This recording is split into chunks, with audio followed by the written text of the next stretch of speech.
Hello friends. आज जो topic हम लोग कर रहे हैं वो integration of Sikkim into the Indian union. और इसके लिए पहले हमें ज्योग्राफी समझनी पड़ेगी सिक्किम की। ये पूरा यहाँ से लेके यहाँ तक मैंने सिक्किम बनाया हुआ है। बहुत अच्छी ड्राइंग नहीं है मेरी, प्लीज़ बेयर विद मी।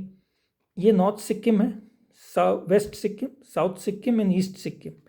ये नाथुला है, पास है जो इंडिया को कनेक्ट करता है या सिक्किम को कनेक्ट करता है तिब्बत के साथ, और तिब्बत का मतलब चाइना। ये जिलिप पास है। और एक बार सवाल आया था यूपीएससी में कि नाथुला पास जो है वो किस साइड में है सिक्किम के, तो अब आपको पता चल गया कि वो नॉर्थ साइड ऑफ सिक्किम है। इस तरफ नेपाल है, इस तरफ चाइना हो गया या तिब्बत हो गया, और इधर हो गया आपका भूटान। ये याद रखिएगा कि गैंगटॉक जो है वो ईस्ट सिक्किम में है। दार्जिलिंग जो है वो सिक्किम का पार्ट नहीं है, वो वेस्ट बंगाल का पार्ट है। ये सिलीगुड़ी कॉरिडोर है। यहाँ से लेके यहाँ तक की दूरी सिर्फ 21 किलोमीटर की दूरी है, उसके बाद फिर बांग्लादेश लग जाता है। तो इंडिया का ये चिकन नेक है जो इंडिया को असम के साथ और नॉर्थ ईस्ट के साथ कनेक्ट करता है। किसी वजह से अगर ये कट जाए, सिर्फ एक ही ताकत इसे काट सकती है, वो है चाइना। सो इंडिया की डिफेंस के लिए सिक्किम का इम्पोर्टेंस आपको समझ में आ गया होगा। भूटान की जो डिफेंस है वो इंडिया की रिस्पॉन्सिबिलिटी है। डोकलाम जो है वो भूटान में है। ये चुम्बी वैली हो गई, ये चाइना का पार्ट है या तिब्बत का पार्ट है। चाइना क्लेम करता है कि डोकलाम भी उसी का पार्ट है। इंडिया की रिस्पॉन्सिबिलिटी है डिफेंस भूटान की। तो जब 2017 में एक स्टैंड ऑफ हुआ था, तो वो भूटान की टेरिटरी में हुआ था इस डोकलाम के लिए, और इंडिया ने डिफेंड किया था इस टेरिटरी को।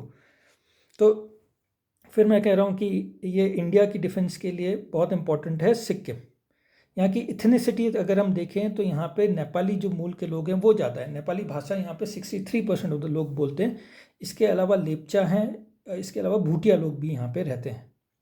अब सिक्किम के इंटीग्रेशन प्रोसेस को हम लोग देखते हैं, किस तरीके से सिक्किम इंटीग्रेट हुआ इंडियन यूनियन में। एक आदमी जो सबसे इम्पोर्टेंट है वो है काजी लेंदुप दोरजी। ये कौन थे, इसको देखते हैं।